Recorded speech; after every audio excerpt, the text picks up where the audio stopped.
Panglima Jilah adalah suku Dayak paling menarik untuk dibahas kali ini. Bagi orang Kalimantan mungkin sudah tidak asing dengan Panglima Jilah atau Pangelang Jilah. Panglima Jilah sendiri merupakan pimpinan dari pasukan Borneo, Bangker, Raja PNBR alias pasukan Merak yang berasal dari suku Dayak. Pasukan Merah sendiri merupakan pasukan elit yang memiliki peran dalam mempertahankan adat istiadat serta hak-hak suku Dayak. Lantas, bagaimana asal-usul Panglima Jilah suku Dayak ini? Mari kita simak penjelasannya sama-sama. Panglima Jilah yang menjadi simbol perjuangan masyarakat suku Dayak ini lahir dengan nama Agustinus Jilah. Ia lahir di Desa Sambora, Mampawa Hulu, Kabupaten Landak pada 19 Agustus 1980. Semasa kecil, Panglima Jilah mengalami hidup yang kurang beruntung secara fisik. Penampilannya tampak kurang sehat dengan perut buncit dan lidahnya kerap keluar. Kondisi ini menyebabkan banyak orang tidak terlalu menyukainya. Tak hanya itu saja, Panglima Jilah juga mengalami gagap semasa kecilnya, sehingga komunikasinya cukup terbatas. Namun, di saat dewasa, Panglima Jilah terkenal dengan operasinya di mana-mana. Meski masa kecilnya kurang beruntung, kakek Panglima Jilah rupanya merupakan panglima perang di zaman kerajaan. Darah perjuangan dari sang kakek inilah yang nampaknya menurun di dalam diri Panglima Jilah dengan keterbatasannya. Panglima Jilah memiliki semangat juang yang besar membelah hak manusia masyarakat suku Dayak di tanah leluhurnya. Bermodalkan tekad dan kemauan, Panglima Jilah berhasil menyatukan suku Dayak di Suntaro, Kalimantan. Kabarnya, pasukan Panglima Jilah kini mencapai 48.000 orang pengikutnya yang tersebar di tanah Kalimantan. Untuk bergabung menjadi pasukan merah pun tidak mudah karena ada sejumlah persyaratan seperti humor, kesiapan, dan kesanggupan. Selain itu, calon pasukan merah juga memiliki pantangan yang harus ditepati. Salah satu pantangan yang harus ditepati adalah tidak boleh makan daging hewan seperti sapi, kerbau, ular, anjing, dan menjangan.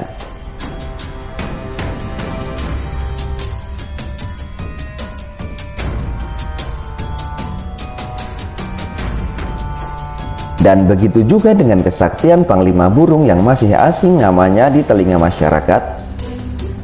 Setiap suku memiliki cerita yang menarik, unik, dan mengagumkan. Bagi orang Jawa, mengenalnya dengan sebutan Satria Piningit Lawan Ramalan Jayabaya. Sosok Ratu Adil yang digadang-gadang kemunculannya di penghujung derita rakyat. Sementara suku Dayak sangat disegani karena eksistensinya. Sosok Panglima Burung yang sangat penting bagi mereka. Dia adalah seorang pahlawan yang akan bersedia membantu rakyat Dayak yang mempunyai masalah yang sulit. Panglima Burung merupakan sosok yang begitu dihormati dan dipuja oleh orang Dayak.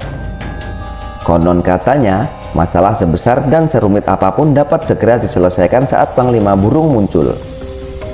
Orang tua atau leluhur dari suku Dayak mengatakan bahwa sosok yang satu ini berwujud manusia. Namun, dengan fisik yang sangat kuat dan beliau sudah berusia sangat tua.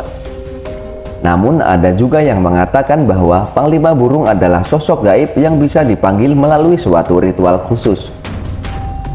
Panglima Burung tinggal di pedalaman hutan Kalimantan selama ratusan tahun lamanya. Beliau bertapa semedi di sana dan akan pergi hanya ketika dipanggil oleh anak cucunya yang membutuhkan bantuan. Ada juga yang mengatakan bahwa Panglima Burung adalah jembaan burung enggang yang merupakan makhluk suci yang dikeramatkan oleh orang Dayak. Panglima Burung memprestasikan orang Dayak sebab dia sangat baik hati namun bisa berubah menjadi kejam jika marah. Sama seperti orang Dayak pedalaman pada umumnya. Panglima Burung baik, sabar, sopan, ramah, dan sangat menghargai alam, begitupun dengan suku-suku di luar Kalimantan.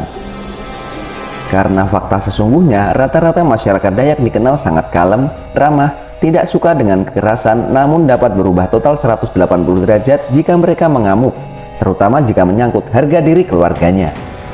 Jika Panglima Burung dipanggil oleh anak cucunya karena ada bahaya atau ada ancaman yang menyerang orang Dayak, maka dia akan berubah menjadi sangat kejam.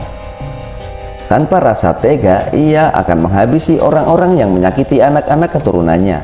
Bahkan Panglima burung dari suku Dayak Kalimantan ini tidak akan mau kembali ke tempat tinggalnya jika belum menghabisi lawan para musuhnya. Selain memiliki panglima burung, ada 4 kehebatan suku Dayak hingga lainnya. Orang Dayak termasuk salah satu suku yang dianggap sakti. Kehebatan yang pertama yang digunakan suku Dayak adalah mandau. Mandau merupakan senjata utama suku Dayak di Kalimantan yang mirip seperti pedang pada umumnya. Senjata mematikan khas suku Dayak ini juga dihiasi emas dan perak dan pasalnya memiliki kesaktian tersendiri. Mandau dapat dimasuki sihir sehingga konon mampu terbang mencari sasaran korbannya. Bagi suku Dayak, mandau merupakan senjata yang sakral sehingga keberadaannya sangat dijaga dan dirawat. Tidak semua orang Dayak memiliki keahlian ilmu mandau terbang. Namun, setiap dalam kelompok suku Dayak dikabarkan memiliki orang yang bisa menggunakan ilmu mandau terbang. Ilmu ini diwariskan secara turun-temurun dan tidak bisa digunakan sembarangan orang. Untuk yang kedua adalah suku Dayak Sampit. Senjata mematikan khas suku Dayak ini bukan sekedar sumpit biasa, tapi bisa mematikan dan tak kalah cepat dengan senapan canggih milik pasukan Belanda. Sumpit ini disebut sifat yang berbentuk panjang dengan lubang di bagian tengahnya dan dipakai untuk menembakkan jarum-jarum anak sumpit dengan cara ditiupkan keluar. Jarum-jarum sumpit ini juga kerap dibubuhi racun mematikan yang sangat ditakuti oleh musuh. Maka senjata inilah yang membuat pasukan Belanda ketakutan menghadapi suku Dayak ini. Pada masa penjajahan, tiap etnis dan daerah memiliki perjuangan sendiri dalam melawan tentara. Salah satunya adalah suku Dayak dengan berperang melawan Belanda dengan cara yang luar biasa. Mereka menyiapkan pasukan yang mereka sebut dengan pasukan hantu atau Ghost Warrior. Pasukan hantu ini bukanlah pasukan biasa. Konon mereka mendapat kekuatan arwah leluhur atau makhluk halus. Suku Dayak yang dipanggil kembali untuk melindungi bumi Borneo dari bahaya yang mengancam. Pasukan hantu ini hanya berbekal senjata tradisional khas suku Dayak yaitu sumpit beracun dan mandau. Untuk yang ketiga adalah warga. Suku Dayak memiliki tombak khas suku Dayak. Ini juga merupakan senjata mematikan yang ditakuti pasukan Belanda. Lonjo sendiri bisa membuat pemiliknya menjadi lebih kuat, terdiri dari mata tombak dan gagangnya. Biasanya, lonjo digunakan suku Dayak untuk berburu dan bertarung. Dan untuk yang terakhir, kehebatan yang dimiliki suku Dayak adalah dohong. Dohong merupakan senjata mematikan, merupakan keris sakti dari khas Dayak. Ini sangat langka keberadaannya. Milik dari sejarahnya, dohong sudah digunakan sebelum senjata yang lain yang ada. Bentuk dohong sebenarnya sama dengan pisau pada umumnya. Hanya saja dohong memiliki lekukan yang unik dan sangat tajam. Kini dohong sudah menjadi senjata pusaka dan hanya digunakan ketika acara-acara tertentu saja.